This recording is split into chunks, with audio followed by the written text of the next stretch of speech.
Chan Master Han Shan, 1546–1623.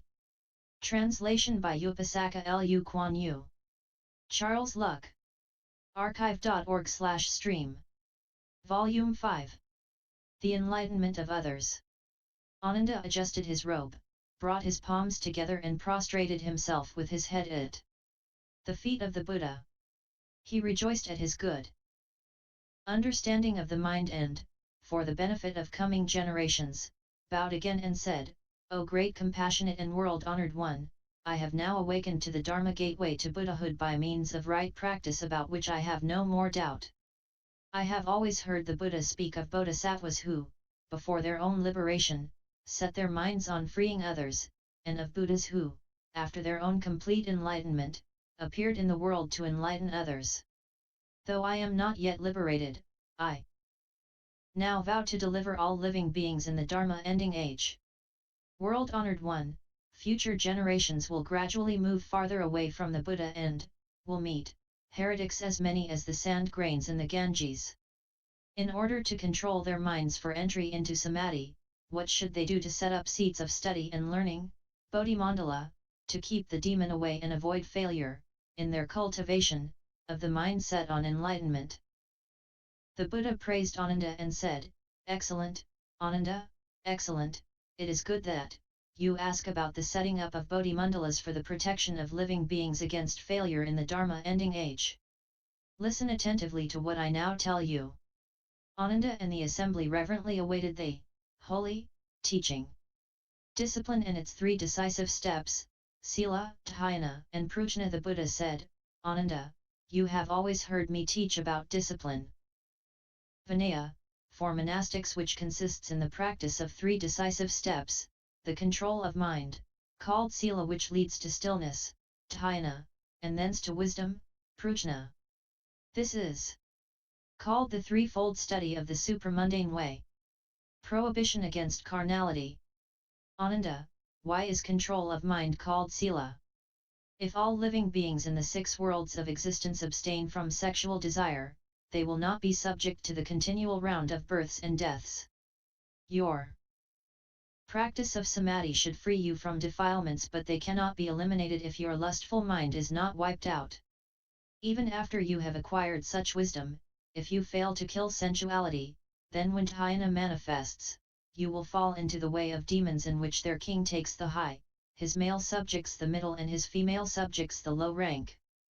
These demons have their following and boast of having attained the supreme path.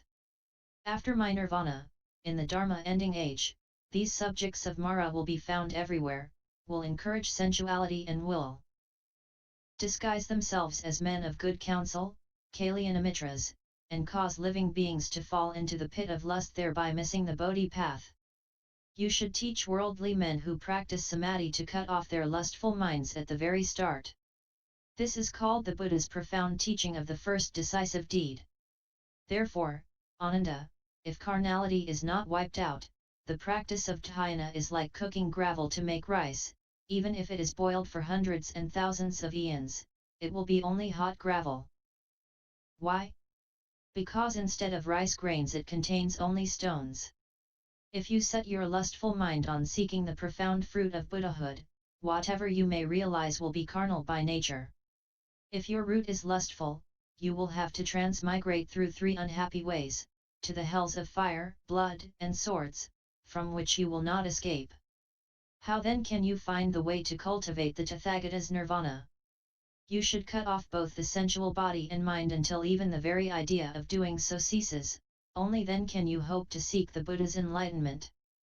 This teaching of mine is that of the Buddha, whereas any other one is that of evil demons, Papian. Prohibition against killing. Ananda, if living beings in the 6 worlds of existence cease to kill, they will not be subject to the continual round of births and deaths. Your practice of Samadhi should free you from defilements, but if your murderous mind is not cut off, they cannot be eliminated. You may acquire much wisdom, but if you fail to stop killing, when Dhyana manifests, you will fall into the way of spirits, in which the high rank is attained by the mighty ghost, Preta, the middle one by flying yakshas and chief ghosts, and the low one by earthbound rakshasas. These have followers and boast that they have attained the supreme path.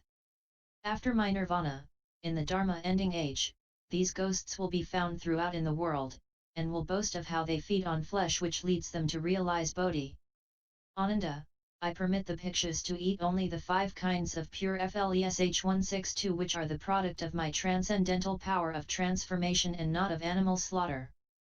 You, Brahman, live in a country where vegetables do not grow because it is too damp and hot and because of all the gravel and rock. I use my spiritual power of compassion to provide you with illusory meat to satisfy your appetite. How then, after my nirvana, can you eat the flesh of living beings and so pretend to be my disciple? You should know that those who eat meat, though their minds may open and realize a semblance of Samadhi, are but great Rakshasas who, after this life, will sink back into the bitter ocean of samsara and cannot be my disciples. They will kill and devour one another ceaselessly.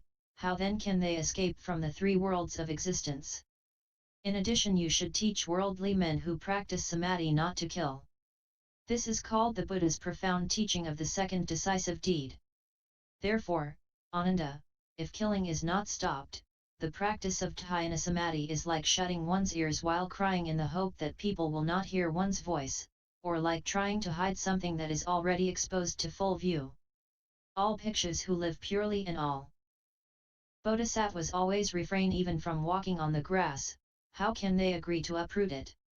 How then can those who practice great compassion feed on the flesh and blood of living beings? If bhikshus do not wear garments made of silk, boots of local leather and furs, and refrain from consuming milk, cream, and butter, they will really be liberated from the worldly. After paying their former debts, they will not transmigrate in the 3 realms of existence. Why? Because by using animal products, one dreads causes, which are always followed by effects, just like a man who eats cereals grown in the soil and whose feet cannot leave the ground. If a man can control his body and mind and thereby refrains from eating animal flesh and wearing animal products, I say he will really be liberated. This teaching of mine is that of the Buddha, whereas any other is that of evil demons. Prohibition against stealing. Further, Ananda, if living beings in the 6 worlds of existence cease to steal, they will not be subject to the continual round of births and deaths.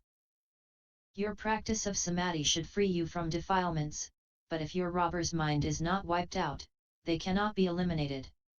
You may acquire much wisdom, but if you do not stop stealing, when Dhyana manifests, you will fall into the way of devils, in which the high rank is attained by cunning spirits, the intermediate one by evil spirits, and the low one by bedeviled men. These devils have their following and boast that they attain supreme Bodhi. After my nirvana, in the Dharma ending age, these devils will be found everywhere in the world. They will hide their perfidy, pose as men of good counsel, and declare that they have won the superior Dharma to deceive the ignorant, who will thus lose their minds. Wherever they pass, they will cause untold miseries to their believers. This is why I teach bhikshus to beg for food, so that they can overcome cupidity and realize Bodhi. They do not cook themselves and pass their remaining years as transitory travelers in the 3 realms of existence to prove their last transmigration without incarnating again. How can thieves who wear the Sangha robe act as Tathagata mongers 163 and commit karmic deeds, claim that they all preach the Buddha Dharma? They are not true leavers of home and are not ordained Hinayana bhikshus. They deceive an incalculable number of living beings, causing them to fall into the realm of unintermittent hells. After my nirvana, if there is a bhikshu who, in token of his determination to practice Samadhi, lights in front of an image of the Tathagata a torch, planted in his body, or burns a bone of his finger, or an incense stick inserted in his flesh, I say he will thus repay all his karmic debts, since the time without beginning, will leave the worldly way forever and will escape from the stream of transmigration, for although he has not yet attained supreme Bodhi, his mind is already set decisively on the Dharma. However, without these small sacrifices, even if he realizes something, he will be reborn as a human being and will have to repay his former debts, as I did when I had to eat the grain fed to horses. 164. Then you should teach worldly men who practice Samadhi not to steal. This is called the Buddha's profound teaching of the third decisive deed. Ananda, if stealing is not stopped, the practice of Dhyana Samadhi is like pouring water into a vessel which will never hold it in spite of the passing of eons countless as dust. If this bhikshu does not keep garments in excess of what he needs, gives to others all food in excess of his requirement, joins his two palms to salute the community and regards as praise abuse and blows, that is if he is ready to give away his own flesh, bones and blood, and if he does not pose as an expert interpreter of the expedient incomplete doctrine and does not teach it to beginners in order not to mislead them. 165 The Buddha will seal his realization of Samadhi. This teaching of mine is that of the Buddha, whereas any other is that of evil demons. Prohibition against lying. Ananda, if living beings in the 6 worlds of existence, after cleansing their bodies and minds from killing, stealing and carnality, continue to lie, they will fail to realize Samadhi and will become demons, filled with pride and prejudice. As a result, they will lose the Tathagata seed and, in their search for worldly fame, will claim that they have achieved and realized what really they have not. They boast of their realization of the state of Srodha-appanna, Sakritagaman, Anagaman, Arhat and Pratyeka and the 10 stages of Bodhisattva development, in order to attract believers who will make offerings to them for the atonement of wrongdoings. These unbelievers, Ekantaka, will destroy the Buddha seed as easily as cutting into the trunk of a palm with a sharp chopper, to stop it from growing. The Buddha predicts that these people will destroy their excellent roots, will not regain common sense, will sink into the 3 oceans, realms, of suffering and will never achieve Samadhi.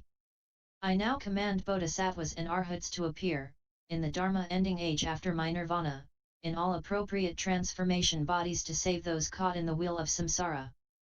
They should come as monks, lay disciples, princes, ministers, boys, girls, and even as prostitutes, widows, rogues, thieves, butchers, peddlers, etc., to keep company with them and praise the Buddha Dharma in their presence so as to convert them and urge them to practice it.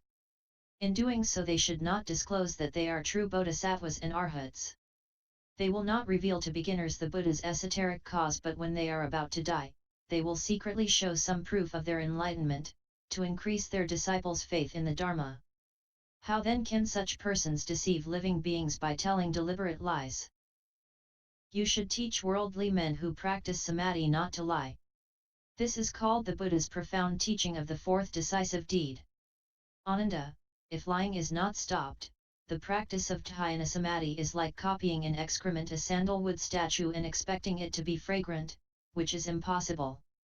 I teach the bhikshus to develop a straightforward mind, which is the temple of enlightenment, bodhimandala, and to be righteous in their common acts of daily life, while walking, standing, sitting and reclining.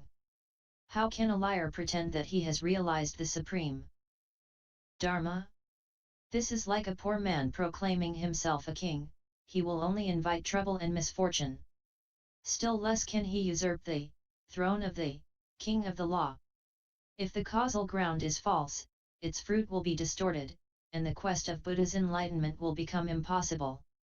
If a bhikshu develops a mind as straight as a lute string and is truthful under all circumstances, he will avoid, in his practice of Samadhi, all troubles caused by the demon. I will seal his realization of the Bodhisattva's supreme Bodhi. This teaching of mine is that of the Buddha, whereas any other one is that of evil demons. Commentary, Notes, by Master Han Shan.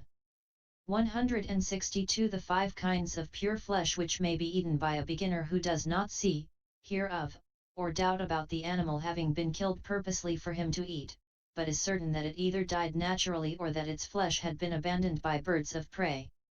163 This term is frequently found in Buddhist scriptures and means an unscrupulous person who knows nothing about the Dharma but poses as an expert in Mahayana to win fame and make money. Note Luku and U. 164 The Buddha's food when he spent 3 months with the Brahmin ruler Agnidatta with 500 monks, one of his 10 sufferings. 165 The hearer's vehicle should never be taught to those who are responsive only to Mahayana and vice versa. End SSX 005.